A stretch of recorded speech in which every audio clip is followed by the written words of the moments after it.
Hello friends, welcome back to my channel rational study. আজকে এই ভিডিওতে আমি তোমাদের কিছু পড়াবো না, অনলি ডব্লিউবিপি এসআইএস স্ট্র্যাটেজি নিয়ে আমি ডিসকাস করব এবং কোন স্ট্র্যাটেজিতে পড়লে বা কিভাবে পড়লে তোমরা পরীক্ষায় পাশ করতে পারবে। তো আমি এই সম্পর্কে তোমাদেরকে একটা ডিটেলসে অ্যানালিসিস করব।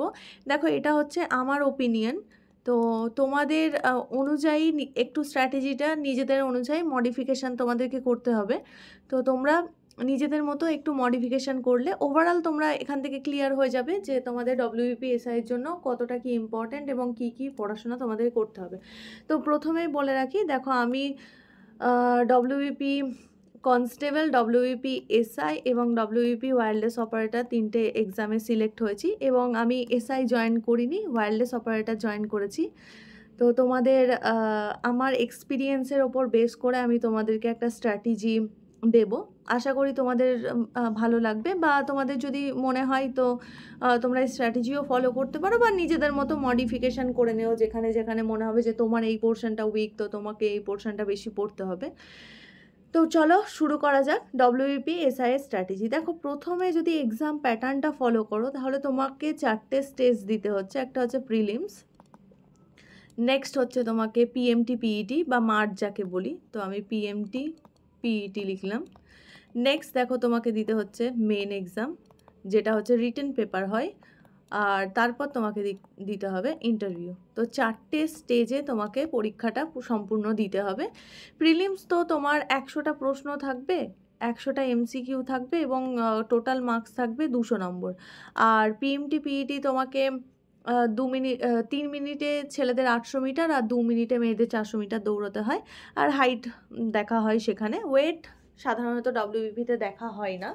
তো তোমাদের হাইট ওয়েট রেশিও মেনশন করা থাকে, কিন্তু ওয়েট মোটামুটি একটা ওয়েট হলেই, ওভার ওয়েট হলেও কিছু সেরকম হয় না, আন্ডার ওয়েট হলে একটু সমস্যা হয়।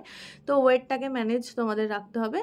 আর হাইট তোমাদেরকে নোটিফিকেশানেই মেনশন করে দিয়েছে। তো পিএমটি পিএটি টেস্ট এই স্ট্র্যাটেজিতে আমি বলবো না, কারণ এটাতে আমি এই স্ট্র্যাটেজি আমি নিজেও ফলো করিনি, জাস্ট 2-1 দিন বা কিছুদিন মাঠে দৌড়ে পাশ করে গেছিলাম। কিন্তু ছেলেদের মাঠ যেহেতু টাফ, তো তোমাদেরকে দৌড়তে হবে বা নিয়মিত প্র্যাকটিস করতে হবে। তো আমি এই পিএমটি পিইটি নিয়ে কিছু বলবো না, আমি জাস্ট বলবো প্রিলিমস আর মেন আর ইন্টারভিউ নিয়ে তোমাদের কীভাবে কী প্রিপারেশন নেওয়া উচিত। আর মেনে দেখো, মেনে তোমার থাকে 50 নম্বরের বেঙ্গলি থাকে, আর 50 নম্বরের ইংলিশ থাকে, আর তোমাদের 50 নম্বরের ইংলিশ থাকে, 50 আর ম্যাথ জিকে পেপার যেটা থাকে সেটা হচ্ছে টোটাল 100। এই 100-এর মধ্যে 50 হচ্ছে জিকে থাকে আর 50 থাকে ম্যাথ। তো 200 নম্বরের হচ্ছে তোমার টোটাল মেন এক্সাম হয়। আর ইন্টারভিউ হয় তোমার 30 নম্বরের। তো 30 নম্বর ইন্টারভিউর মধ্যে তোমাকে একটা ভালো মার্কস নিয়ে আসতে হবে। তার কারণ হচ্ছে দেখতেই পাচ্ছ যে দিন দিন কীরকম কাট অফ বেশি চলে যাচ্ছে মেনে। তো আগে এত কাট অফ যেত না, আগে টোটাল মানে মেন প্লাস ইন্টারভিউ মিলিয়ে হয়তো 145 বা 150 এরকম কাট অফ যেত। আর এখন তো কাট অফ মানে মেনেই কাট অফ চলে যাচ্ছে 160-র কাছাকাছি, ছেলেদের তো 170ও চলে যাচ্ছে কোনো কোনো ক্ষেত্রে।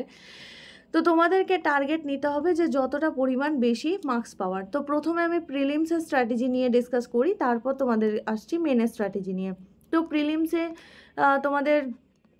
প্রিলিমসে কি বললাম, প্রিলিমসে তোমাদের হচ্ছে 100টা এমসিকিউ থাকবে, আর টোটাল এমসিকিউ যে প্রত্যেকটার জন্য 2 মার্কস করে তোমার থাকে, আর টোটাল হচ্ছে 200 মার্কসের এক্সাম হয়।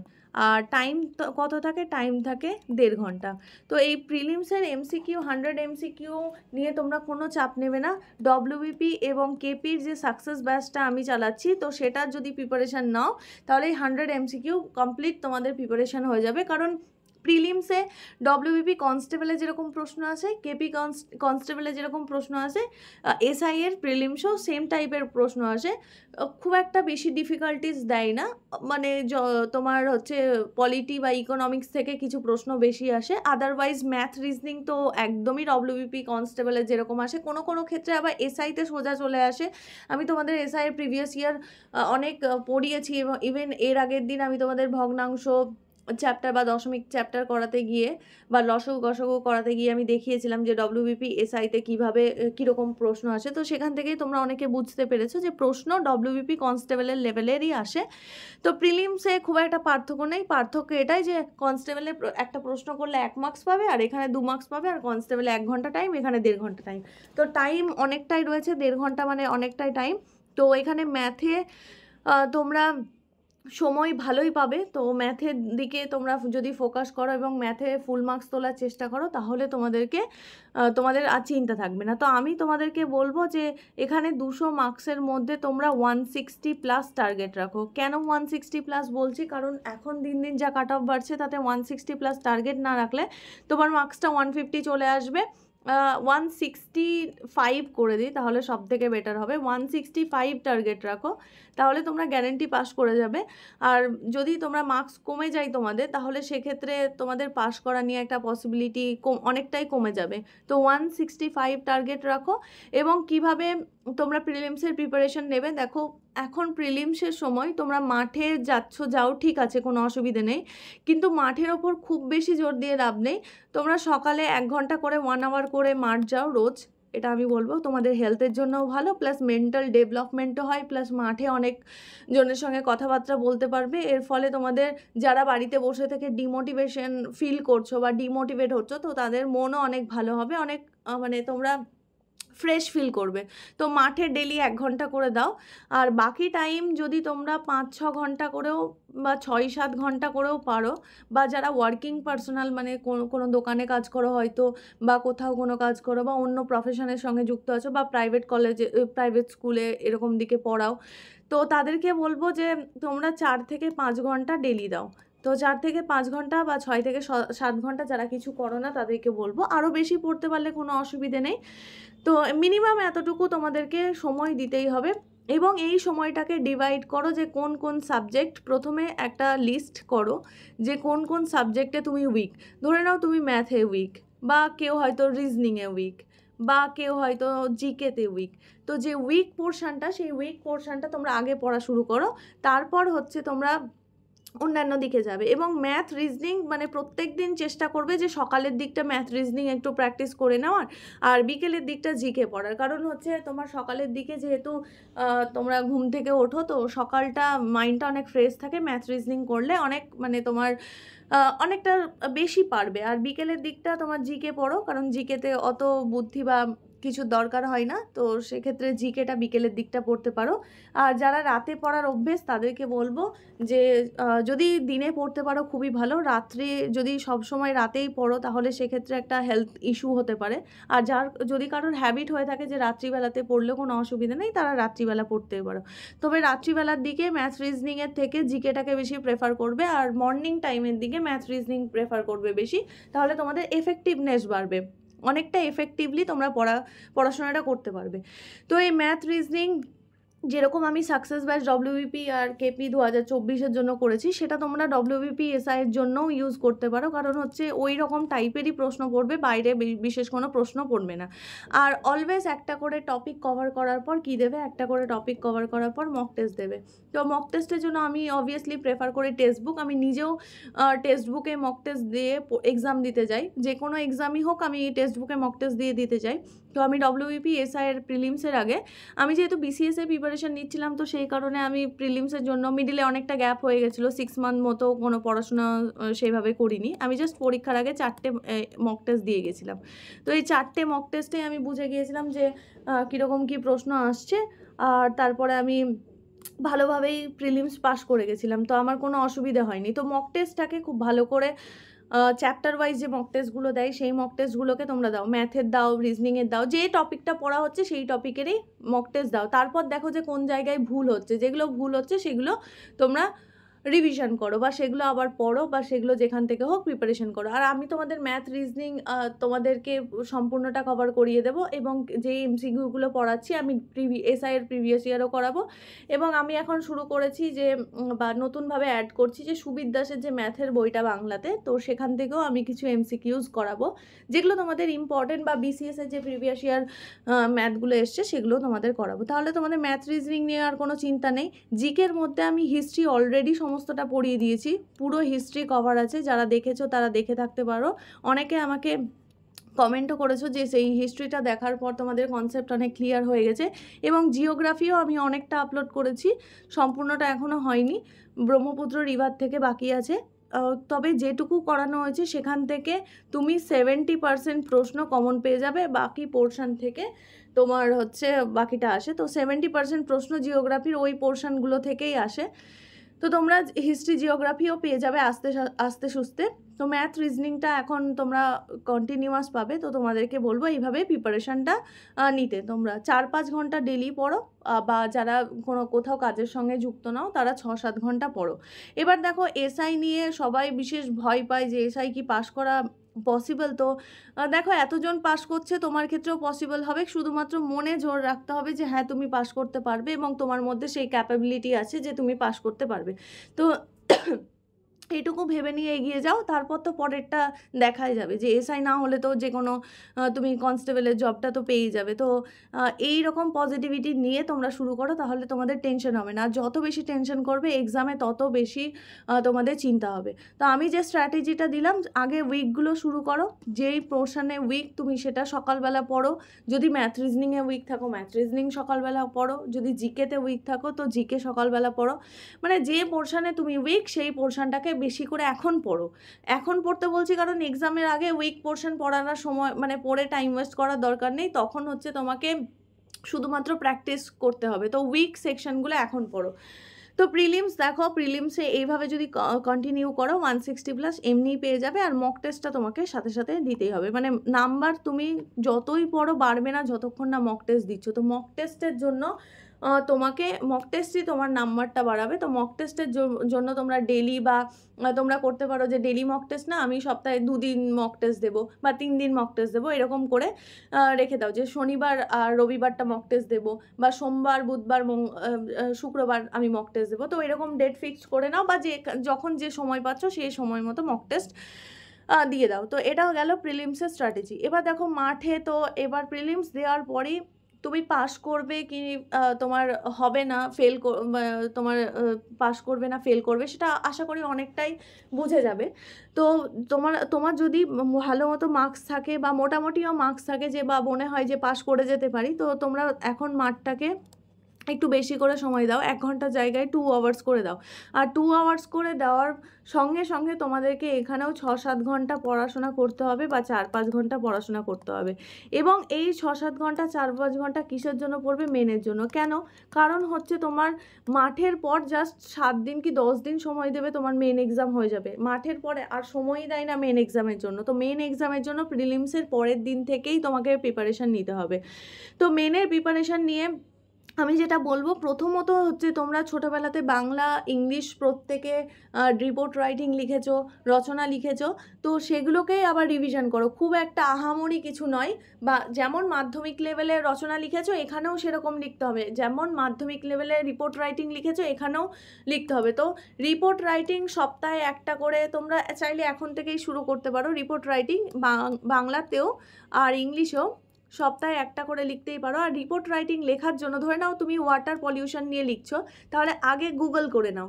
গুগলে দেখো যে ওয়াটার পলিউশন তোমার ওয়ার্ল্ড ওয়াইড কীরকম, ইন্ডিয়াতে কেমন। তো এই ডেটাগুলো হচ্ছে তোমার কাজে লাগবে। আর যদি অ্যাক্সিডেন্ট নিয়ে লেখো, ধরে নাও অ্যাক্সিডেন্ট নিয়ে লিখতে দিল, তাহলে হচ্ছে ইন্ডিয়াতে অ্যাক্সিডেন্টের পরিমাণ কেমন, রেল অ্যাক্সিডেন্ট হলে কতটা পার্সেন্টেজ রেল অ্যাক্সিডেন্ট হয়, বা প্রত্যেক বছর কতটা মানুষ রেল অ্যাক্সিডেন্টের শিকার হয়।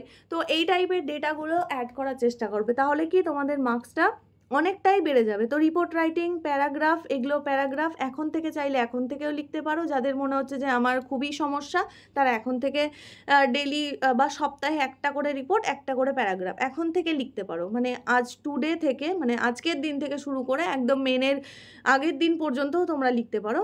তো ব্যাস এইটুকু বাংলা ইংলিশের জন্য করবে। আর যারা একদমই বাংলা ইংলিশ ট্রান্সলেট করতে জানো না, তাদেরকে বলবো যে ইংলিশটা ভালো করে পড়তে, এবং ইংলিশটা তোমরা রানী ম্যামের চ্যানেল থেকে পড়তে পারো। তো রানী ম্যামের চ্যানেল থেকে তোমরা ইংলিশ অনেকটাই কিছু শিখে ফেলতে পারবে। বাংলা ইংলিশ ট্রান্সলেশন নিয়ে সিনোনিম অ্যান্টোনিমস নিয়ে কোনো সমস্যা হবে না। ইংলিশে দেখো সিনোনিম অ্যান্টোনিম তোমাদের দেয়, প্লাস হচ্ছে একই টাইপের ওয়ার্ড দিয়ে দুটো সেন্টেন্স লিখতে হবে, মানে ওয়ার্ডটা শুনতে একই রকম কিন্তু মানে আলাদা। তো এই টাইপের তোমাদের দেয়, তো সেগুলো এখন থেকে প্র্যাকটিস করতে পারো। না হলে মেনের পর প্রিলিমসের পর তো তোমাদেরকে এগুলো ডেলি সময় দিয়ে প্র্যাকটিস করতে হবে। তো বাংলা ইংলিশ এটুকু করলেই চলবে। এবার দেখো ম্যাথের ওপর, ম্যাথ তোমাদেরকে ডেসক্রিপটিভ ম্যাথ যেহেতু, তো ম্যাথটা মাধ্যমিকে যেরকমভাবে করতে, তো সেইভাবে মাধ্যমিকে যদি কারোর অঙ্কের বই থাকে মানে ক্লাস 8, 9 আর 10-এর, তো এই টাইপের অঙ্কগুলো বেশি করবে। কোনগুলো করবে? একটা হচ্ছে মিশ্রণ করবে, তারপরে অংশীদারি কারবার থেকে প্রশ্ন দেয়, তারপর হচ্ছে সুদ থেকে, সরল সুদ আর চক্রবৃদ্ধি সুদ মানে এসআই আর সিআই থেকে। তো এই 3টে পয়েন্টস থেকে মানে একটা একটা করে প্রশ্ন কমন পাবেই। টোটাল তোমাকে 5টা ম্যাথ করতে হবে। তো 5 5 25 নম্বর ম্যাথে আর 25 নম্বর রিজনিং থাকবে। রিজনিং যেরকম থাকে আমি তোমাদের শিখিয়ে দেবো যে ডেসক্রিপটিভ রিজনিং কিভাবে লিখতে হয়। ম্যাথেরটা তো তোমরা সকলেই জানো, যদি বলো অবশ্যই কমেন্ট করে জানিও, আমি ম্যাথও কিভাবে লিখে করতে হবে সেটা আমি তোমাদেরকে শিখিয়ে দেবো। এই টপিকগুলোর ওপর এখন থেকে বেশি ফোকাস করতে পারো। সুদ, অংশীদারি কারবার, মিশ্রণ, এখান থেকে আর একটা হচ্ছে শতকরা। এখান থেকে একটা করে প্রশ্ন হচ্ছে তোমরা কমন পাবেই। তো 4টে প্রশ্ন এখান থেকে গ্যারান্টি কমন পেয়ে যাবে। আর একটা বিভিন্ন জায়গা থেকে দেয়, তো তার জন্য তোমাদেরকে লাভ ক্ষতি একটা আছে, প্রফিট অ্যান্ড লস। তো এই কটা টপিক থেকে তোমাদের গ্যারেন্টি একটা করে প্রশ্ন পড়বে, এবং তোমাদের হয়তো 6টা প্রশ্ন থাকবে, 5টা করতে হবে, এরকম আসবে। তো এই কটা পড়লে, এই কটার ওপর যদি বেশি, যারা ম্যাথে কাঁচা তাদেরকে বলবো যে এগুলোর ওপর বেশি করে এখন থেকে ফোকাস করো, যাতে তোমরা 5টা অঙ্ক ইজিলি পেরে যাও। এছাড়া আরও যেসব চ্যাপ্টার রয়েছে সেখান থেকে প্রশ্ন দিলে তো তোমরা পারবে। মেনলি এই চ্যাপ্টারগুলোর ওপর ফোকাস করা হয়। আমি বিভিন্ন প্রিভিয়াস ইয়ার দেখেছি ডব্লিউবিপি এসআই, তাতে প্রফিট লস, শতকরা, মিশ্রণ, অংশীদারি কারবার, সরল সুদ আর চক্রবৃদ্ধি সুদের ওপর বেশি করে ফোকাস করা হয়। তো 25 নম্বরের ম্যাথ তোমার প্রিপেয়ার হয়ে যাবে। আর 25 নম্বরের রিজনিং যেটা, সেটা হচ্ছে আমি তো তোমাদেরকে বললাম যে রিজনিং আমি তোমাদেরকে দেখিয়ে দেবো যে কীভাবে কী করতে হয়। এখানেও সেম টাইপের যেমন প্রিলিমসে আসে ওই রকমই সেম টাইপসের রিজনিংও এখানেই পড়ে, কিন্তু এখানে লিখে করে দেখাতে হয়। আমি একটা ভিডিও তোমাদের জন্য নিয়ে আসবো কী করে রিজনিং লিখতে হয়। তো ম্যাথ নিয়ে কোনো টেনশন নেবে না। আসল টেনশন যেখানে সেটা হচ্ছে জিকে। দেখো আগে প্রশ্ন আসতো কি জিকে থেকে, বড় বড় প্রশ্ন দিত 15 নম্বরের বা 10 নম্বরের। এখন সেটা 15 নম্বরের প্রশ্ন দিচ্ছে, বাট 2 + 1 + 3 এইভাবে বা আড়াই এরকমভাবে ভাগ করে দিচ্ছে। তো এইভাবে ভাগ করে দিলে কি হয়, একটা ইজি মানে মার্কস পাওয়াটা ইজি হয়ে যায়। তো সেই কারণে কাট অফটা বেড়ে যায়। কিন্তু আবার এটাও হতে পারে যে তুমি হয়তো প্রশ্নটা জানোই না, তো সেক্ষেত্রে মার্কসও চলে যেতে পারে। তো আমি তোমাদের জিকের জন্য বলবো ক্লাস 8, ক্লাস 9 আর ক্লাস 10 এই 3টে ক্লাসের কি বই পড়বে? সায়েন্স 3টে, ফিজিক্স, কেমিস্ট্রি, বায়োলজি যেটা আছে সেটা পড়বে, জিওগ্রাফি পড়বে, আর তোমরা হিস্ট্রি পড়ার দরকার নেই। হিস্ট্রি যেটা নর্মালি যেটা কভার করছে সেটাতেই হয়ে যাবে, হিস্ট্রি পড়ার দরকার নেই। সায়েন্স পড়বে, জিওগ্রাফি পড়বে, আর যেটা হচ্ছে তোমার ইম্পর্টেন্ট সায়েন্স জিওগ্রাফি ছাড়াও সায়েন্স জিওগ্রাফি পড়লেই হবে, বেসিক্যালি এগুলো থেকেই বেশি পরিমাণে দেয়। আর একটা যেটা পড়বে তোমার যেটা জিকের মধ্যে, সেটা হচ্ছে স্পোর্টস রিলেটেড ইনফরমেশান, স্পোর্টস আর ইন্টারন্যাশনাল অর্গানাইজেশনগুলো তোমাদের প্রত্যেকটা ইম্পর্টেন্ট, এবং প্রত্যেকটার হেডকোয়ার্টার কোথায় রয়েছে এগুলো সমস্ত কিছু ইম্পর্টেন্ট। আর স্পোর্টস রিলেটেড নিউজগুলো ইম্পর্টেন্ট। তো এইগুলো তোমাদের পড়লে জিকেটা মোটামুটি কভার হয়ে যাবে। আর জিওগ্রাফি থেকে কি পড়বে? ইন্ডিয়ান জিওগ্রাফি তো পড়বেই, কিন্তু আরও যে ভূমিরূপ আমরা পড়তাম, যে বায়ুর প্রবাহের ফলে সৃষ্ট ভূমিরূপ, বা হচ্ছে সমুদ্র স্রোতের ফলে সৃষ্ট ভূমিরূপ, এই টাইপের যে ভূমিরূপগুলো পড়তাম, বা নদী গঠিত সৃষ্ট ভূমিরূপ, এই ভূমিরূপগুলো থেকে প্রচুর পরিমাণে জিওগ্রাফি থেকে প্রশ্ন আসে। আর একটা পলিটি তো যেটা তোমরা পড়ছো, সেখান থেকে পলিটি থেকে রুল অফ ল বা ফান্ডামেন্টাল রাইট সম্পর্কে লিখতে দিতে পারে, বা প্রেসিডেন্সিয়াল রুল, বা হচ্ছে তোমাদের বিভিন্ন ধরনের যে ডেফিনেশনগুলো রয়েছে সেই ডেফিনেশনগুলো থেকে, বা বিভিন্ন কমিশন থেকে, হিউম্যান রাইটস কমিশন, এগুলো তোমাদেরকে ব্রড কোশ্চেন আকারে দিতে পারে, বা শর্ট প্রশ্ন অনেকগুলো মিলিয়ে হয়তো একটা প্রশ্ন দিলে এরকম দিতে পারে। তো মেনলি ফোকাস করো সায়েন্স, জিওগ্রাফি আর হিস্ট্রির ওপর, এখান থেকে মোস্ট অফ দ্য প্রশ্ন আসবে। এবং পলিটি ইকোনমিক্স থেকে আসবে, কিন্তু অল্পই পরিমাণে আসবে, সেরকম খুব একটা আসে না। সায়েন্স জিওগ্রাফি আর হিস্ট্রির ওপর বেশি ফোকাস করো। তো আপাতত জিকেটা যেভাবে চালাচ্ছ, কারণ জিকে তো প্রিলিমসের জন্য পড়তে হবে, তো প্রিলিমসের জন্য যেভাবে পড়ছো সেভাবে পড়ে যাও, সেখান থেকে অনেকটা কনসেপ্ট ক্লিয়ার হয়ে যাবে। আমি তোমাদের সায়েন্সের ভিডিও আপলোড করা শুরু করেছি, কেউ চাইলে যদি ভাবো যে বই আমি পড়তে পারছি না, তো সেই ভিডিও থেকেও তোমরা দেখে পড়তে পারো। আর জিওগ্রাফি থেকে তোমাদেরকে আগ্নেয় শিলা বা পাললিক শিলা বা শিলা চ্যাপ্টারটা বা হচ্ছে গুরুমণ্ডল লঘুমণ্ডল, যেটা পৃথিবীর স্ট্রাকচার, জোয়ার ভাটা, এই টাইপের জিনিসগুলো তোমাদেরকে বেশি পরিমাণে পড়তে হবে, কারণ এগুলোর ওপর বেশি ফোকাস করে পরীক্ষাতে প্রশ্ন দেওয়া হয়। তো পরীক্ষার প্রশ্ন কীরকম হবে সেটা নিয়ে এখন ভাবার দরকার নেই। এখন থেকে ক্লাস 8, ক্লাস 9 আর ক্লাস 10-এর এই সমস্ত সায়েন্সের জিওগ্রাফির বইগুলো পড়ো, তাহলে তোমাদের জিকে পোর্শনটা কভার হয়ে যাবে। আর ডেলি স্পোর্টস নিউজের ওপর তোমরা নজর রাখো, আর ইন্টারন্যাশনাল অর্গানাইজেশনের ওপর নজর রাখো। এখান থেকে প্রচুর পরিমাণে প্রশ্ন তোমাদের আসে, এবং জিকের মধ্যে কারেন্ট অ্যাফেয়ার্সও ইনক্লুড করে। তো কারেন্ট অ্যাফেয়ার্স তো আমি পড়াই না, কারেন্ট অ্যাফেয়ার্স যে চ্যানেলগুলো পড়ায় সেখান থেকে কারেন্ট অ্যাফেয়ার্সগুলো নিয়মিত দেখতে থাকবে, যে উইকলি কারেন্ট অ্যাফেয়ার্স বা মান্থলি কারেন্ট অ্যাফেয়ার্স দেখতে থাকবে। তো তাহলে তোমাদের জিকেটা কভার হয়ে যাবে। তো আশা করি তোমাদের মেনের প্রিপারেশানটা কিভাবে নেবে, ডেলি 6-7 ঘন্টা তোমাকে পড়তে হবে এখানে, তো কিভাবে নেবে সেটাও আশা করি বুঝতে পারলে। এবার চলে আসছি ইন্টারভিউ। তো ইন্টারভিউর জন্য এখন বেশি কিছু আমি বলবো না, ইন্টারভিউর প্রিপারেশান এখন নেওয়ার কোনো দরকার নেই। যখন তোমরা মেন পাস করে যাবে, মেন পাস করার পর তোমরা ইন্টারভিউর প্রিপারেশান নেবে। অনেকে প্রিপারেশান ছাড়াই পরীক্ষা মানে ইন্টারভিউ দিতে যায়, তো খুব একটা বেশি প্রশ্ন আসে না। পুলিশ সম্পর্কে জেনে গেলেই তোমাদের ইন্টারভিউ ক্লিয়ার করতে কোনো অসুবিধা হবে না। তো আমাকে পুলিশ সম্পর্কে প্রশ্ন জিজ্ঞেস করেছিল, আমি যেহেতু কোনো প্রিপারেশন নিয়ে যাইনি, তো সেই কারণে আমি ফার্স্টেই দুটো প্রশ্নের উত্তর পারিনি। তবুও আমাকে 30-এর মধ্যে 24.2 দিয়েছিল। তো প্রশ্ন পারছো কি পারছো না সেটা ম্যাটার করে না, ম্যাটার করে তুমি কিভাবে আনসারগুলো দিচ্ছ, বা জানি না বললে তুমি যদি না জানো তাহলে ডিরেক্টলি বলে দেবে যে স্যার এটা আমার এখন জানা নেই, আমি অবশ্যই এই ব্যাপারে পরবর্তী ক্ষেত্রে দেখে নেব। তো এইরকম টাইপসের আনসার দিলে তারা কিছু মনে করে না, যে কোনো প্রশ্নের উত্তর যদি না জানো। তো ইন্টারভিউ নিয়ে আমি বিশেষ কিছু এখন বলছি না, কারণ ইন্টারভিউ এখন অনেক দূরে। আগে প্রিলিমসের প্রিপারেশান নাও, তারপর মাঠের প্রিপারেশান নাও, মাঠের সাথে সাথে মেনের প্রিপারেশান নাও, তারপর হচ্ছে ইন্টারভিউর কথা পড়ে। তো স্টে পজিটিভ, এবং তোমরাও WBPSI পাস করতে পারবে, তোমাদেরও কাঁধে দুটো তারা উঠবে। তো পড়াশোনা করো খুব ভালো করে, অ্যান্ড স্টে ব্লেসড। আর তোমরা এইভাবে পড়াশোনা চালিয়ে যাও। দেখা হচ্ছে পরের ভিডিওতে, এখনকার জন্য টাটা।